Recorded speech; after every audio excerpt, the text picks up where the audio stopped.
ইদানিংকালে আমরা প্রায়ই আমাদের চারপাশে জলবায়ু ন্যায্যতা শব্দটি শুনে থাকি।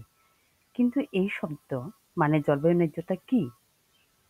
এর মানে কি আমরা সবাই বুঝি? হয়তো অনেকেই বুঝি বা জানি, আবার কেউ হয়তো শব্দটি শুধুই শুনেছি। বিষয়টি সম্পর্কে বিশদ ধারণা হয়তো অনেকের নাও থাকতে পারে।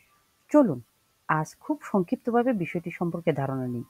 জলবায়ু ন্যায্যতা খুবই গুরুত্বপূর্ণ একটি বিষয়।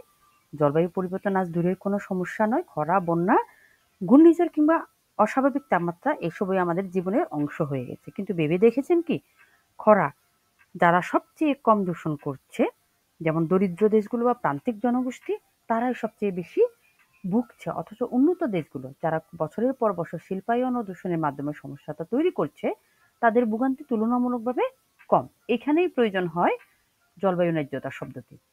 এর মানে হলো দায়িত্ব আর সুযোগের ন্যায্য বন্টন।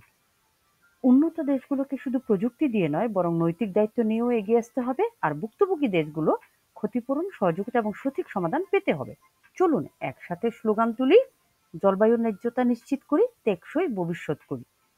জলবায়ু জলবায়ু ন্যায্যতার ভবিষ্যৎ গড়তে লাইক, সাবস্ক্রাইব দিয়ে আমাদের সাথে থাকুন, আমাদের চ্যানেলের পাশে থাকুন। অনেক অনেক ধন্যবাদ।